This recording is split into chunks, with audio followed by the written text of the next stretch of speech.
Hey, what's up, guys? Here on the Fire Sports Pod, where everything we got is hot. I'm your host, Zach Jackson. Here is our co-host, Irv. Back here with another show and another episode. We're going to be going over a couple things we have for you guys today. But first up, we got three things that we're going to go over before we get into our recap. Obviously, you guys know it's Recap Monday, Season 7, Episode 31, powered by StreamYard, where StreamYard makes the Dream Yard go. We're going to be recapping our NBA playoff bracket. We're going to be recapping the NHL playoff bracket. And we're going to be recapping the MLB Subway Series between the Mets and the Yankees.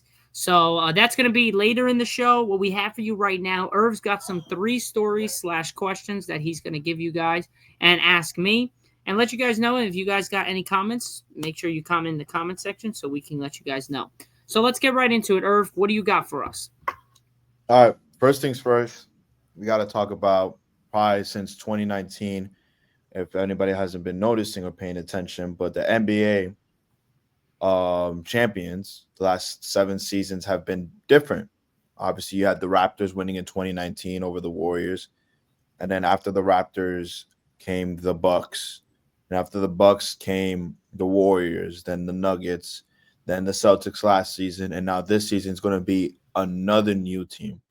So obviously the age of dynasties is kind of dying down now. We haven't had a dynasty, or at least a team that's won 2 straight before. People thought it was the Celtics because they had a wonderful squad. You saw the squad last season when they beat the Heat in 5, I believe, Yeah, I believe 6. So obviously they thought the Celtics were going to come. Little did they know Jason Tatum's injury. Brown was the next up. Couldn't do it. Porzingis was sick during that series. Brown apparently was playing through a torn like Achilles or something. I saw, but so your opinion on this? How do you feel about the age of dynasties now dying in the NBA? To be honest, I never really liked the dynasty eras because it doesn't have you don't have any wiggle room for some small market teams like we see OKC now. We're seeing a Minnesota Timberwolves. We're seeing the Indiana Pacers. Some very small market teams are not able to win. Like Detroit Pistons, we haven't seen them back in a playoff position in a really long time. And they're finally back, and they're finally playing consistent. And next year, it looks like they're going to be even better than they were this year if everything stays as it is constructed. So I was never really a fan of the dynasty era because of the fact of the matter is, like I said earlier, it just doesn't have wiggle room from other teams to see and show their potential. Like the dynasty with the Warriors was fantastic. But, dude, if you were a basketball fan, you loved it because you had LeBron, you had Curry, you had Durant, you had Clay, you had all of them in the Kyrie, Kevin Love. You had all the top stars in, like, 2 teams combined. But if you looked at it from a broader scale, it was freaking boring. It was the same 2 teams in the same 3 or 4 straight years, and it just got boring.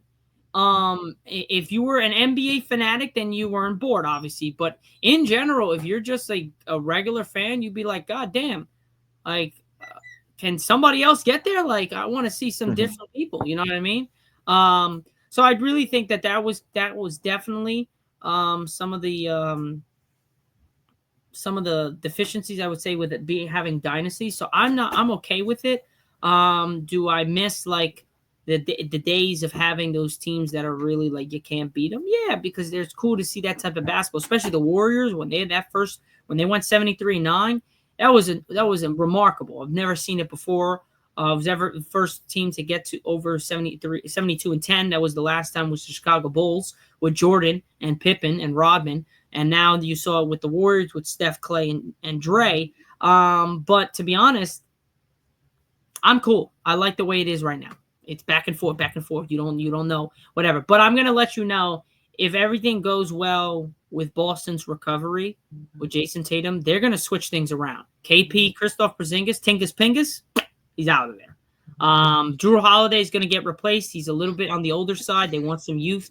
They want some guys that can really contribute. So I really do think That's going to change their option. But if they're able to get valuable pieces in that position, Boston is going to be there. The Lakers are going to be back. The big-time markets. Now we see New York is here. So the three biggest markets and the biggest teams in the history of the game, which are New York, Boston, Lakers. Those are three like big mainstream. Now, obviously, you have the Warriors, but the like three big time teams. They're finally here and they're making their presence known. As we know, LeBron with the Lakers, Luka now. You have AR, and with Boston, you have Jason Tatum, you have Jaylen Brown. You will see what happens with Drew Holiday, and then with the Knicks, you got Karl Anthony Towns, Jalen Brunson, OG Anunoby. You can put multiple people, Bridges there, you can put Hart there, whatever the hell you want. So we're gonna see it turn back. I think we're gonna see it turn back in the next year or two to dynasty errors, because you could see Kyrie Irving, Anthony Davis. Now you can potentially put Cooper Flag there because they're picking him. So you're bringing all those guys back. So I think the days and the years of having dynasties is going to come back to us in the next couple years or so. I don't think it's going to be like this anymore. But again, I could be wrong because every team is getting better. Every team is getting better. You could have had multiple teams in the Eastern Conference get to where it's at. The Pistons were there. You see the Indiana Pacers. You saw the Cavaliers. You see now OKC. You're seeing Minnesota. You're seeing a bunch of teams that have not been there before and are getting better and are going to get better and continue to get better. So we're going to see, I think, more dynasties. Or we're not going to see like the Warriors where they won 3 straight or 2 straight. We're going to see like win one year, lose another, then win back the second year, the third year. Then lose and then win again. Like it's going to be in and out, but they'll have like once, maybe 2 straight, then lose one, then maybe go in again. Like, you know what I mean? Like it's going to be like that. But I think that's where we're at. Yeah. For me, in my opinion, I mean, I get where you're coming from. 4 straight NBA final appearances for the same 2 teams. I can understand that's pretty exhausting, especially since it's not even your own team going into the finals. I do think that dynasties kind of set the record straight that this team was the most dominant team for a certain period. You know, now the NBA is just changing. Now a multitude of teams could be good in one season. For example, the Detroit Pistons, they've won double of what their record was last season, and they ended up going. 2 years. They won more games than they did, I think, almost in combined 3 years or 2 years. Which is insane, because guess what? They finished the 6th seed and they took the Knicks to 6 games, 7 games. 6 games, and if it wasn't, if the ball bounces in some different way, they win that series or it's at game 7. So, you know, I just like how the NBA as a whole is just changing. It's great. It's honestly, converting, and now we're going to the 7th straight team. Fifth straight different team to win exactly. And I'm gonna piggyback off of that to ask the next question. Right? Okay.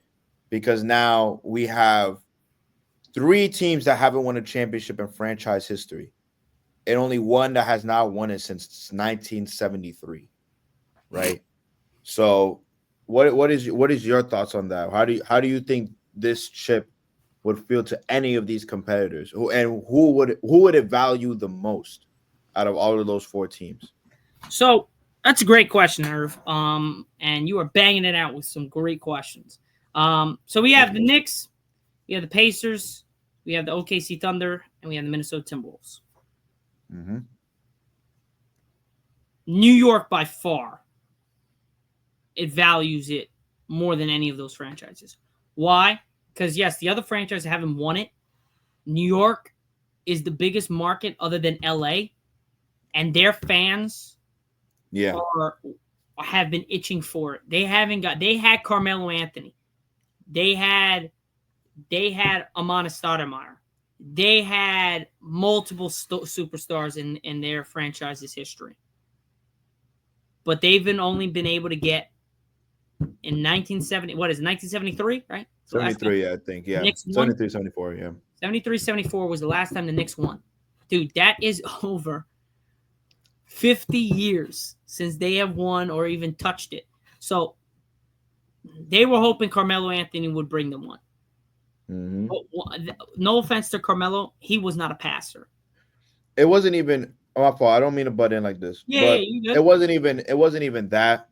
From what I heard, like around that time, that when the Knicks were trying to get Carmelo, I think Carmelo even said it himself that they should have waited for him to be a free agent because he was in Denver at the time. Yep. For him to be a free agent the next season because he wanted to play in New York. Obviously, New York native. He wanted to play for the Knicks. So he said, I'm not going to sign. I'm not going to re-sign with Denver, but wait for me next season. Because I believe the Knicks had a good lineup. They had a good roster. They did. And then they traded all of that away to get Carmelo Anthony. And then Carmelo Anthony had to carry like a bunch of rookies, a bunch of role players to these NBA playoffs. So Yeah. I just wanted to add that, but continue. No. Yeah, you're good. So yeah, the New York Knicks I think will benefit from this championship way more than all of them. But to set the stage for a dynasty, OKC wins it. They potentially could win it next year and the year after that. They can go on a 3-year streak of winning. They have the team and their youth. They're so young that they have assets where they can send and they can bring in Giannis. You put Giannis on that team with Shea, that team is unstoppable.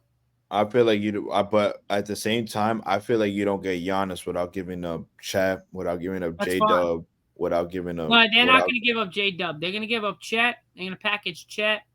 They'll package. They're probably going to package Hartenstein too, just to get those two Chet, bigs. Hartenstein, and they'll probably. And you'll take that if you're OKC, but I don't think Milwaukee will take it without getting somebody. You might keep Shea, obviously. You might trade away Chet, J Dub, and Hartenstein with a pick, and you get Giannis. I just think they have enough picks that all they need is to give them Chet and a role player from their back lineup. Maybe that's a possibility, but maybe Jalen instead of J Dub, maybe Jalen Williams, and then you just give them like two first round picks. I really don't know if Milwaukee will do that though, because there's no. Yeah, I know it's going to be pretty tough, but what I'm saying is that OKC has the youth that if they're able to win, they can consistently win for the next couple years. That's how good that team is, and they're only just going to get better. Mm-hmm. As time goes on, the OKC Thunder is just going to get better. They're so immature. They are so raw right now. It's ridiculous. Like when we talked, you weren't there, but when I talked with Ian on Friday, I brought him on to the podcast. We talked 9 possessions in an overtime game against the Denver Nuggets. And they should have took a commanding 3-1 series lead, but they let them tie that series up in game 4. 9 possessions in overtime OKC had. All 9 possessions kept with Chet, Shea, and J-Dub. The ball didn't move until the last 5 seconds. They held the ball in one person's hand for the freaking 19 seconds out of the 24 seconds, and then they went and attacked. Turnovers, missed shots, all that in 9 possessions. They lost the game by 9 or 11 points. That is immaturity. And that's where it scares me to pick OKC to win it because they are not mature enough. But if they don't win it this year, they're winning it next year. Why? Because they just have the confidence now. But I think they have a legitimate shot to win it. I love New York. I don't think the Knicks, they have to have the right position. And I think they want to play Anthony Edwards. They don't want to play OKC. If they play OKC, they're going to get slaughtered. I'm sorry. They don't have who's guarding Shea. Who's going to guard? Look, I'm going to disagree. I'm going to disagree with you because he's not a defensive guy. I'm sorry. Well, he is a physical guy, and Chet is not at all. He's not. I feel like in the long run, physicality will matter at the end of the day. And I think in a New York position, I am more comfortable facing a young OKC Thunder team rather than Minnesota. And I'm gonna tell you why. Anthony Edwards is on one. I'm sorry to say this. To be honest, he's actually not. I gotta shut you off there. Wow. He's not average. He is not actually on. He was on the first 2 series, but he's not really on one. If you look at his stats, He's not consistently putting up consistent numbers. No, and I could tell you this because I watched the Warriors game. I watched them, going back and forth. They didn't really need Anthony Edwards. No They offense. didn't. But we also saw him turn up in crucial moments. Oh yeah, I think that turned game up, 5. He didn't score what he was scoring against the Lakers. I think, and that's also, murdered. And you know what? And that's also another reason why the Wolves are just as dangerous. Think about it. You have Curry, who was still healthy. You had Butler. You had Green. You had all of these players, and you're versing them against a team where Anthony Edwards literally has only 5 points at halftime. Naz Reid is a good player, good two-way defensive player. Jaden McDaniels has elevated as a player because he used to be straight defensive, and now he could give you 20 points. They have Shea's cousin, where he's a good two-way off the bench. Mike Conley, a good experienced veteran, obviously hasn't played how he used to, but he uses his experience to help that young team. And Rudy Gobert, 3-time Defensive Player of the Year. I know he's a scrub on offense, but you can't not value his paint defense. You can't not value his presence in the paint on both sides of the court. I really think that Minnesota, I feel like they could beat OKC. I think they could beat OKC. I'm picking Minnesota to beat them anyways. So then that's what I'm saying. Like, I'm picking them to beat OKC, and if I'm the Knicks, I will gladly be comfortable with that because I do not want to I'm not comfortable with that. My fault. I'm contradicting myself here. I will not be comfortable with that because I don't like the matchup. I like an unexperienced Thunder's team who is young, who will choke up in moments like you just said, 9 straight possessions, will choke up just like that. So, but if you look at it, am I writing the Pacers off? Yeah, I am. You know why? Because I don't think the Pacers are going to beat the Knicks. The comments, somebody said that in the comments. Yeah, are you writing the Pacers off? Even if the Pacers beat the Knicks, the Pacers are not beating OKC or the Timberwolves. I don't think it's even that. I just think that the Pacers are underrated. You can say whatever you want. I'm saying they ain't beating those two teams. They have a chance to beat the Knicks. They're not beating OKC or Anthony Edwards. I'm sorry. What I'm trying to say is that the Pacers are obviously going to give the Knicks a run for their money, but I don't think of course they I don't think that the Pacers are going to beat the Knicks. Hunter, you're funny. Brunson can't flop this way through. Brunson does not even need to flop. Who's going to guard Brunson? Who? Nimhart. That's their defensive guy. Come on, Matherin. Come on, bro. Well, I'm agreeing with you. I don't know why you're saying come on. I know, bro. No, I'm just saying, I said, hey, I named it. Come on. Brunson was getting guarded by literally. He might not need to flop, but he will. Dude, I don't get what you guys mean by the flop. Brunson averaged. If you don't play basketball, or you don't watch, if you don't coach basketball, because I coach, so I see it.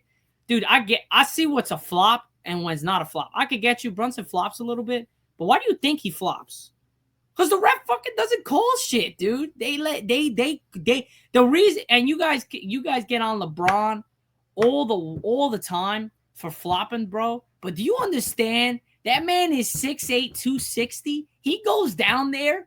He gets fouled every time. He can call a foul every drive to the basket. Like, you just gotta look. Bro, like, I get it. Sometimes LeBron does get something, but why do you think he flops to get a call? Because back when he was playing, like in Miami in the first years of Cleveland, bro, you got to look at those tapes. Bro, he used to get hacked, and they never called shit. So why do you think he implemented the flop? Because why, bro? You get to the free throw line, you get to relax. You don't get to exert so much energy, and you'll be able to get there. Like, bro, James Harden was living on the free throw line when he was in that Houston days and that MVP games, and when he took the Warriors to Game 7 or Game 6, but then Chris Paul got hurt, as he always does in certain situations like that, and James Harden was invisible in that game. So, like, like, look at that. I don't remember anybody really complaining about James Harden because he's a shooting guard or whatever is back then. But nowadays, we now have to say everyone flops now. Oh, it's got to be this, it's got to be that. But, like, bro, everyone flops, dude. Everyone. You know why? Because they want to get to the free throw line. Yo, I get Shea, but, like, Shea doesn't flop all the time. Like, people say Shea flops. Like, bro, I'm looking at him. He flops, but he gets hit, though. Like, people don't realize they literally the slightest hits, bro. But he still gets hit. Like, yeah, you can't say that just Shea just is a free throw guy that just wants free throws. He is. Look at the calls. Bro, look at the calls that I remember this plain as day, bro. So then LeBron flops like all he did. Right? No. Listen. He everyone catches the minute he catches the ball, he does a little sweep on the bottom, and then he dribbles and he's doing a fade. The guy's hands touch his hands. No, it was not. That's what I'm trying to get at. That's what I want trying to get at. That once he goes, thank you. Under, no. Hold on. Hunter said it correct. Thank you. See. I got somebody in the chat, right? Watch this. Cat. He put cat with the fingernails. He put cat, and he had fingernails next to him, and then he says, "Cat can't hang with the Thunder's bigs." I told you that. He can't hang with Hartenstein. He can't hang with Chet. Telling you, bro. And then J-Dub, the guy that comes off the bench, that's the Jalen Williams. That guy's a monster, dude. SGA doesn't flop. He draws smart fouls, bro. All right, bro. Bro, you gotta see it, dude. Like, if you look at it, like, there's smart fouls, bro. If the refs are gonna call it that close, bro, why wouldn't you sell it a little extra? Like, that's not that.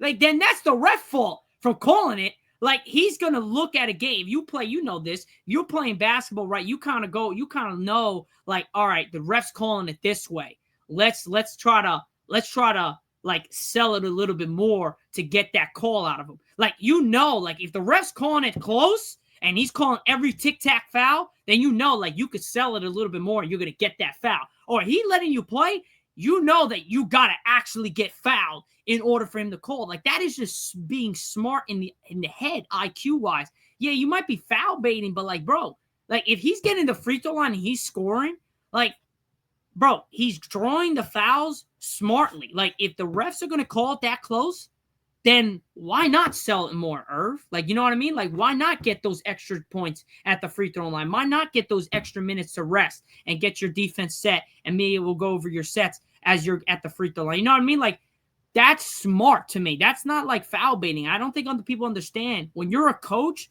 you understand, like, there are certain things that you see on the basketball court, and there's certain things you see as a coach. Like, for me, like, I see a guy that's trying to look for fouls, and then I see a guy that's trying to be like, it's flopping. SGA, to me, sometimes flops, but I think every guy flops. Every player in the NBA flops because that's just the way it is. But there are also some guys that flop, but they add the smart. They're being smart with it. They're getting those calls, being smart. If you don't think so, that's your opinion. But that, to me, if you look at it, that's how I see it. I've watched every single Thunder game this season. He's a genius with contorting his body to draw a foul. That's what Hunter said in the chat. So I'll put it at that. But yeah, I definitely think that I think for the small market for the Thunder, the Pacers I'll bring in there, and the Knicks, and then the Timberwolves. I think that the Knicks will benefit a lot more from a championship because of just the long history and then the way the fans are. I think OKC will benefit in the long run if they're able to win now because I think consistently they're just going to get better and become veterans and be able to be smarter and more understanding of times and moments. Hunter, I'm a Lakers fan. Sadly, they weren't able to get the job done. Irv's a Warriors fan, so both our teams are sitting at home in Cancun, sipping on some pina coladas. So, yeah, so we're both in the wrongs here, but with our teams, but we'll see what happens. But what was the third final question, or that was it? No, that was it. All right. You think Phillies are coming back? I don't know. What's the score? I haven't looked at the game, Ronnie. All right, now we're going to be going into our NBA bracket. Obviously, we've gone over a little bit with you guys here today, but we'll just go over a little bit more. Obviously, Thunder are now taking on the Timberwolves. That is tomorrow at 8:30 p.m. Eastern time. I'm going to take OKC to take game one. I'm going to take Thunder to take game one at home. I just think there's the momentum. I think the Thunder, but I think the Timberwolves will give a good run. I got the Timberwolves covering the 7.5 spread, but I got the Thunder winning. I think it's going to be a close game. Then you have the Pacers Knicks. I'm going out on a limb here. I'm taking the Knicks to win game one in New York. Atmosphere is just going to be crazy on Wednesday. So I'll take the Knicks. I got them covering the -4.5 spread, but don't sleep on the Pacers, man. I did not expect the Pacers to beat the Cavs, but again, obviously they came into that series with injuries after game one. So it's kind of hard not to pick the Pacers in that. But after game two, when Hunter and Allen and Mobley were out, Hunter and Mobley were out with Garland, I was like, yeah, this series might be cooked. So generally, I think the Thunder Pacers would be a best finals game. I don't know about that. What do you think, Irv? Thunder Pacers finals matchup? Like, you're asking me, that was a comment in the comment section? Yeah, he said he generally thinks the Thunder and the Pacers would be the best finals. I mean, you have two of the deepest teams in the NBA playing in the NBA finals. And you got two of the youngest teams too. And the youngest too. So it's that could be a good that's a good finals matchup for the both teams. Personally, I don't give a shit anymore. My team's out. Yeah. Like I know I'm not gonna speak for Irv, but I really don't care anymore. Like I do. I'm a basketball fan at the end. No. I don't care like who wins, but like I care about the games. You know what I mean? Like I don't care who wins, but I care about the games because my team's out. So like I'm gonna comment, I'm gonna see, I'm gonna give you my best looks, but I'm gonna watch it, but I'm not really gonna care who wins because again, it's not my team's not winning, my team's not even in it. So like it would be nice to see the Knicks win. What's up, Aiden? How you doing? It would be nice to see the Knicks win, but it would also could be good to see any other teams win because all four of these teams, all three teams have not won it. Pacers, Timberwolves, Thunder. Knicks won it in 1973. So it's been a while. So I'd say for each team, I think no matter what, it would be great for any of these teams to win. Pacers winning would be cool. It would be. I just don't think they have it this year. I really don't. I think the Knicks are better, if I'm being honest. I'm not so crazy about Miles Turner. And I mean, and we beat the Knicks beat a fully healthy, well, besides Kristaps, but I guess the pretty main much up until Jason Tatum getting hurt, but they won 2 games at TD Garden. Yeah, down by 20. Down by 20 both times. So yeah, I don't know how you could to say have that type of heart, to come back from that. I really don't think the Pacers have that.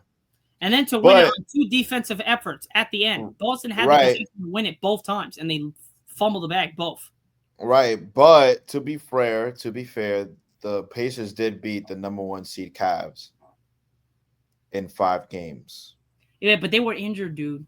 Pacers do this shit every one game they did get injured. I think Mobley, but they were doing fine. The thing is that the Cavs were up by 20. No, I get that. They were still doing fine. But it comes down to role players and star players. In the fourth quarter, do you want your stars or you want your role players? I'm saying, yeah, they're up by 20. Yeah, maybe they wouldn't have been up by 20, but I would have rather had Hunter, Mobley, and Garland out there instead of having only Mitchell. You have Allen, you have Strus, but then you got 2 guys that are off the bench. You know what I mean? In the big time moments. So like I get you, but the Pacers did that all last year. Like this is how they came. This is how they went to the conference finals. They were like, all right, let's run it back again.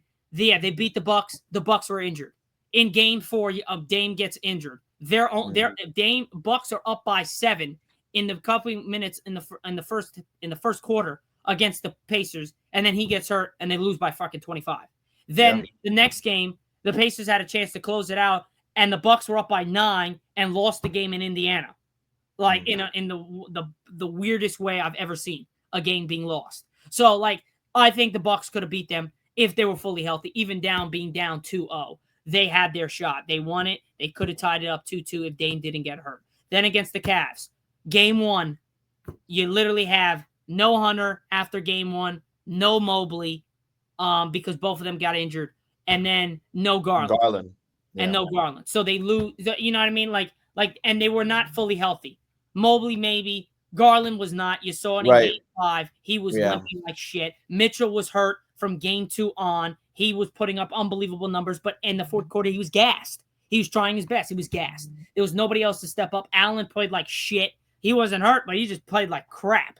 He was non-existent there for their team. And no offense, Allen to me is much stronger and bigger and should be a more assertive, especially going against Miles Turner, who, yes, is big and strong, but I think Allen's better than him over in general and the post and on the block. Miles Turner can stretch it more, obviously, with being on the 3-point line and shoot the ball. But I think Allen's just overall better big. If you're talking about big, I think Allen's a better one, and he just did not show it. So we'll see against the Knicks. If the Pacers get swept or losing 5, then you show that maybe the Pacers weren't as good as they thought. But if this series goes to 7, then again, maybe the Pacers were as good as everyone thought they were, or who didn't think they were. I don't know. This series is a bit of weird. I would have this series probably going 6 or 7 games. I still have the Knicks winning. In the Thunder Timberwolves, I'd have this series going 6 or 7 games, and I'm going to have the Timberwolves winning. That's pretty much it. So I'm going Knicks, Timberwolves. Both trades, Cat and Julius Randle, I think go hand in hand for both teams, and they meet in the finals. That's how I have it. Okay. I too have the Wolves beating the Thunder. I wouldn't be surprised if they beat them in 5. But I'll probably have this series going to 7. I think Anthony Edwards is going to have the same kind of game that he's going to have against the Warriors, where he starts off a little off, but then as the series goes on, he starts progressing, getting a little bit better. But I think that Wolves team can beat it could beat the Thunder, whether if it's in 6 or 7 games. And then what was the other one? Knicks and Pacers. I got the Knicks, obviously. Pacers are going to make it very entertaining, but I do have the Knicks winning in 6 because they do sometimes sell in MSG. So I have the Knicks winning in 7. He has the Knicks winning in 6. I have the Timberwolves winning. I'd say winning in 7. I'd probably say 7. I'll probably go with 7 as well. Just because the Nuggets and the Thunder went into 7 games, and I think the Nuggets are Thunder a better in team. 4. Hunter says Thunder are not sweeping the Timberwolves. Sorry. No, hell no. I'm sorry. Not sweeping. If that happens, then we're ultimately wrong. But I don't think there's a way that the Thunder are sweeping them. No. The Timberwolves are not getting swept. Sorry. I appreciate all the likes. But yeah, and the shares. Thank you. But yeah, I don't think the Timberwolves are getting swept. I think that's impossible for me to see Anthony Edwards get swept getting to the Western Conference Finals. Now moving on, we're going to go over to our NHL playoffs. Obviously, the Irv's not the biggest when it comes to NHL. I am. Obviously, the Rangers are not in it. They suck this year. The Devils are lost in the first round. So no New York or New Jersey teams are in there. So but we have a Western Conference and Eastern Conference matchup that are pretty great. You have the Dallas Stars taking on the Edmonton Oilers. Connor McDavid is been playing out of his mind. He beat the Kings in 6 games after going down 2-0. The Oilers did, and they won 4 straight against Vegas. Oilers won in 5 games, and now they're versing Dallas, who had a pretty hard fought 2 series to get to this point. They won in 7 games against Colorado. Then they won in a hard fought 6 games against Winnipeg. Their final game they won in overtime. Now they play in the Western Conference Finals. For me, this series is going to really just depend on the Stars for both teams, for Dallas and for the Oilers. I'm going to take Connor McDavid and the Oilers to advance to the next to the Stanley Cup Finals. I just think that they're a better team. I think Connor McDavid is going to have an ultimate crazy series. And if he doesn't, then I think the Stars could take the win here. I think it really just depends if Connor McDavid's going to play and if the Oilers play as a team and they actually move the puck around the way they've been doing in the previous 2 series. So I'm going to have the Oilers advance in I would say the Oilers are going to advance in 7 games. I think this is going to take a 7-game series. I think the Oilers beat Dallas in 7 games. Now for the Eastern Conference, you have the Florida Panthers against the Hurricanes. I had the Capitals to be in the Stanley Cup and win it all. Obviously, they lost against the Hurricanes in 5. This is going to be a good series, but I'm going to have the Florida Panthers winning this series against the Hurricanes in 6 games to advance to the Stanley Cup Finals. So it would be the Oilers and the Florida Panthers. If you guys have any questions about the NHL playoffs or what I think that's coming next year for some teams, just drop it down in the comment section, either on my TikToks or on the YouTube channel, whatever floats your guys' boat. But we're going to be moving on from the NHL to the MLB, and this is where we're going to have Irv come back to the pod, and we are going to be going over the Subway Series between the New York Yankees and the New York Mets. So, if you guys are not following the MLB, again, obviously, you know the tradition of the Subway Series between the Mets and the Yankees. What's up, bro? How you doing? The Mets, they so-called got the grand old opening. They were able to get the win with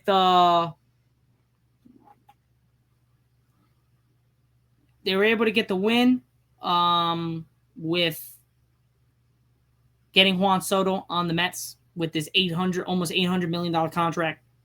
And he hasn't been the greatest, I should say the least. He has not been the greatest for the Mets so far this year. It just hasn't looked as well as it was with the Yankees. And you know why? Because he was batting behind Aaron Judge, and he was with Giancarlo Stanton, two of the best hitters in the MLB baseball. And Aaron Judge, to be honest, other than Shohei Ohtani, is probably the best player in baseball. So that does a lot. They have to pitch to Juan Soto. Now they can avoid him, and they could try to walk him. They don't have to really pitch to him, and they could try to get around him because you don't have as good hitters on the Mets as you do on the Yankees, and that's just a fact. But for me, the Yankees made a statement understanding that this series could really doesn't have anything to do with our outcome at the end of the season, obviously, but just to see who won the trade, who was more effective in the trade. First game, we won 6-2. Second game, we lost 3-2. Jesus Ruiz, appreciate the follow. Third game, we won 8-2. Off of Cody Bellinger grand slam. Max Fried playing fantastic. So, grand scheme of things, I think we are the better team overall. We didn't pay an $800 million guy, but we got multiple other guys. Basically, appreciate the follow. And I think that is what matters the most.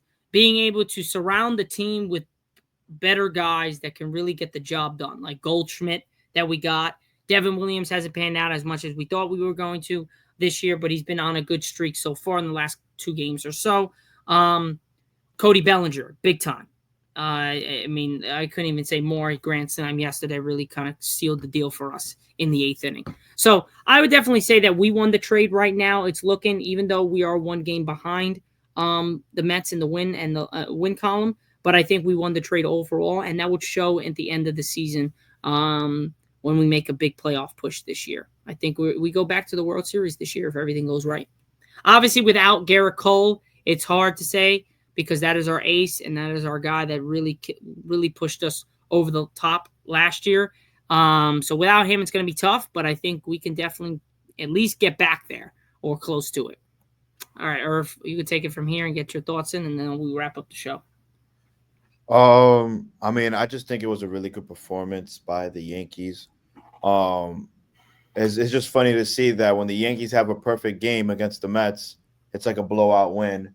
And then when the Mets have a perfect game against the Yankees, they only win by 1. I thought it was just pretty coincidentally funny. Yeah, that is funny. I didn't even think about it. Yeah. So, it was just really good offense by I noticed that every time, especially that last game, when Aaron Judge would be on the mound on the plate to bat, they would instantly, I feel like they would just try to walk him, maybe try to like kind of bait a strike so he could strike out, but he would never swing, and then they will ultimately walk him every time. But just having Bellinger as his next man up, obviously it would have been Soto last season or Giancarlo, but having Bellinger, who is a great hitter, that was just perfectly set up. And I almost had PTSD. I was explaining to you this before we started the pod. that it was the same situation that happened Saturday night, where the bases were loaded. I think it was either top of the ninth or bottom of the ninth, whenever it was like, the last chance for the Yankees. And it was 2 outs, bases loaded, and I think it was the second baseman. I'm not good with baseball names, but it was the second baseman, I believe, that was up. And he legit hit the first pitch that was thrown to him, and it ended up being a pop-up out. And that's how we lost the game, when we could have easily won or at least tied the game with a run. So when I saw Bellinger on the plate, I was still going through that PTSD, but at the same time, I was just like, okay, this is Cody Bellinger. I've done he my hit the research first pitch about him. too. And when I tell you he hit the first pitch, so I thought, good Lord.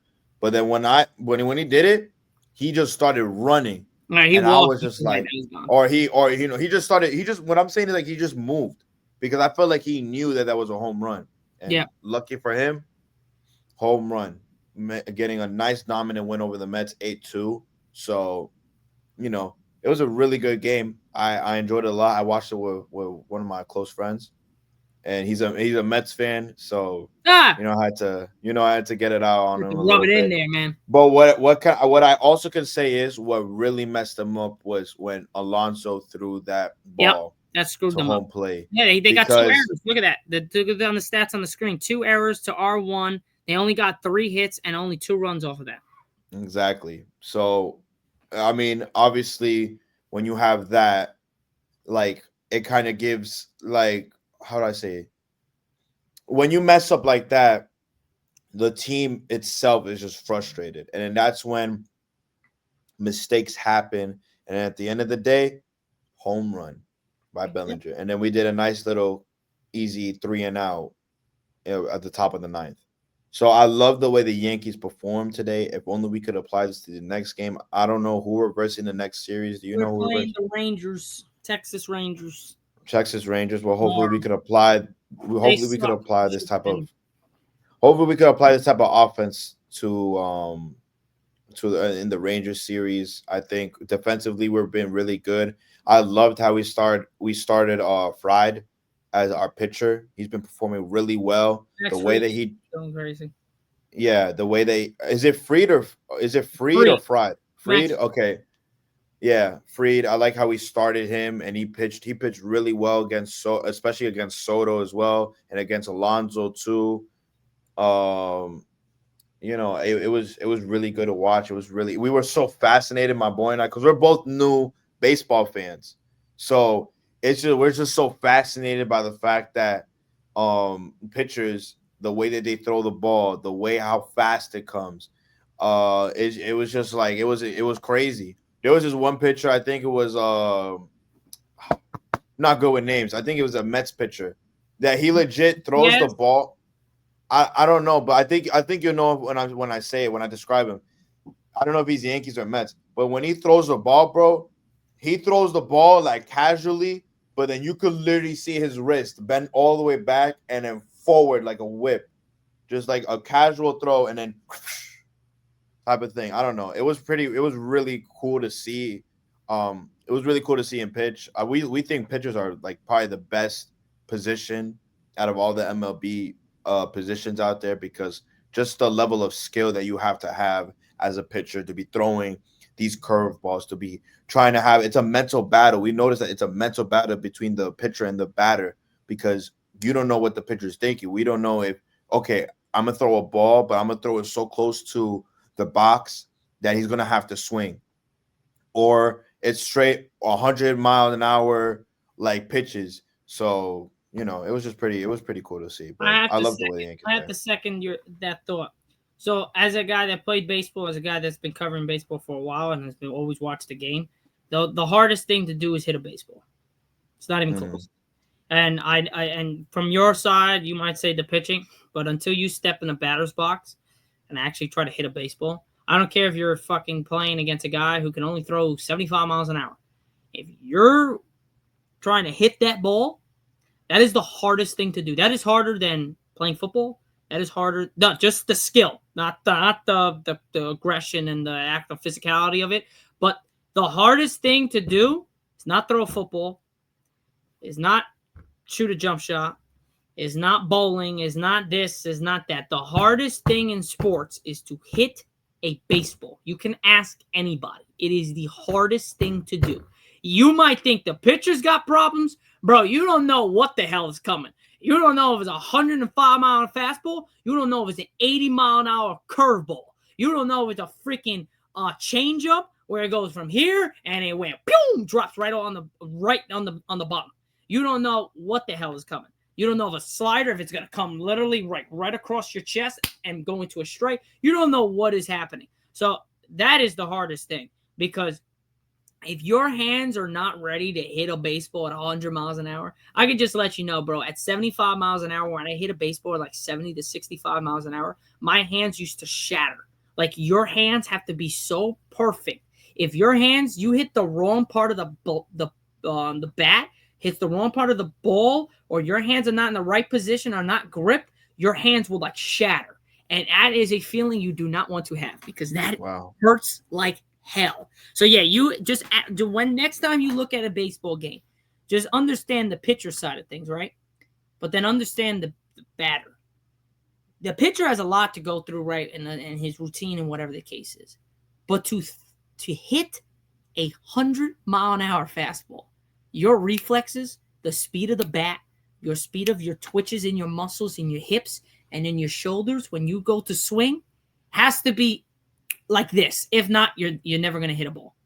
You're never going to hit it. Never going to hit it. And that's why I give so many people so much credit for hitters. Like Jose Altuve, he is on the Houston Astros. He's 5'7", dude.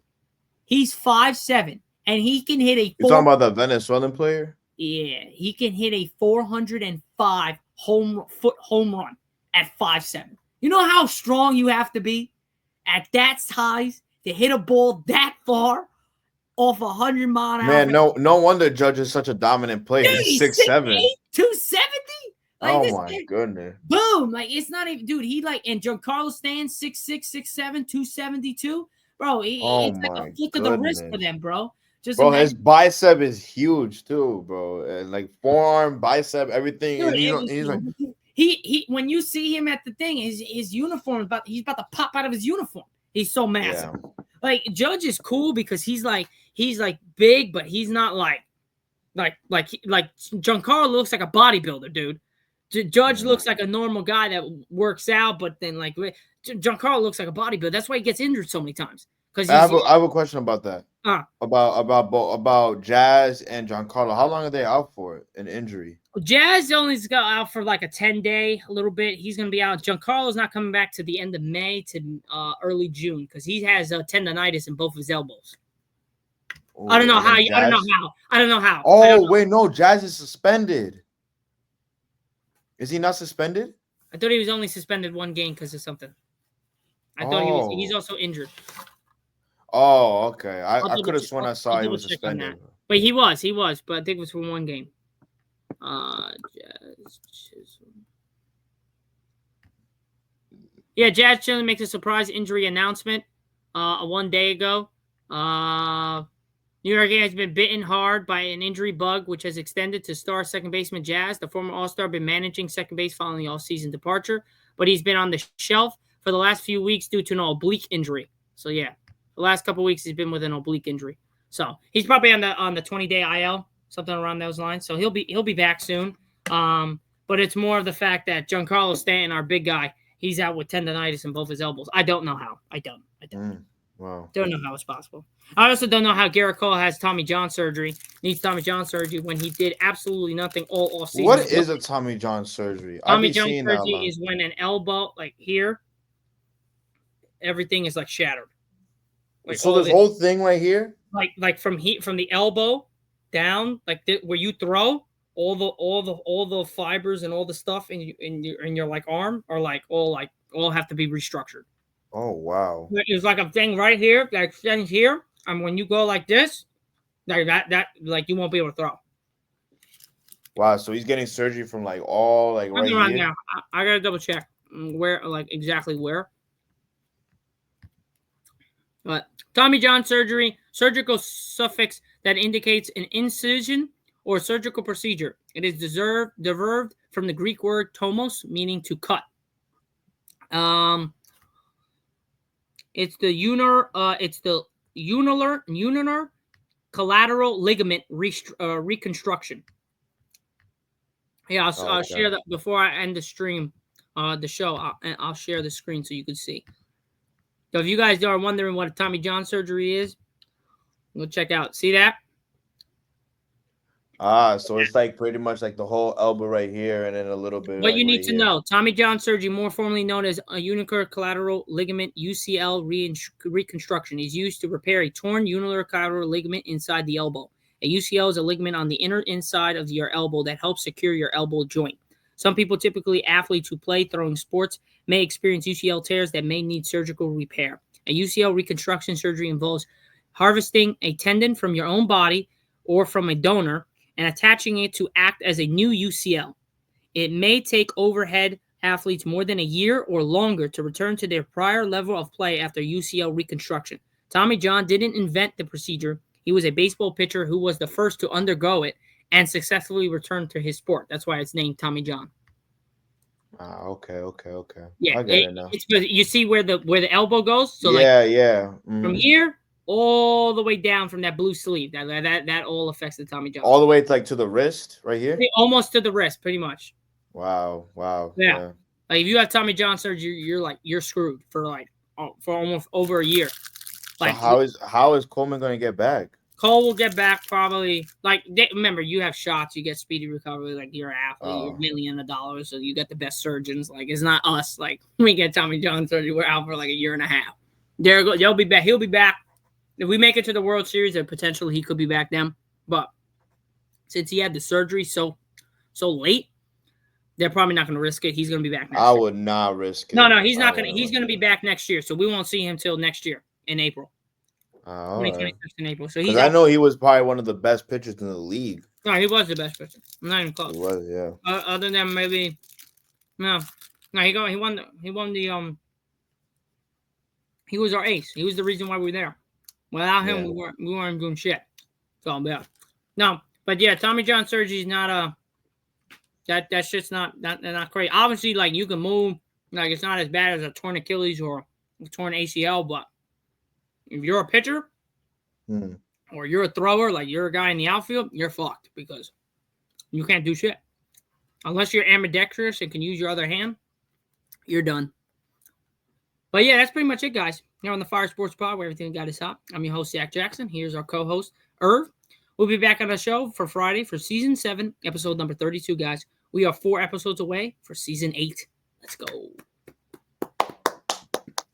Let's go. All right, guys. Have a great rest of your Monday night, and we'll see you all on Friday. Peace.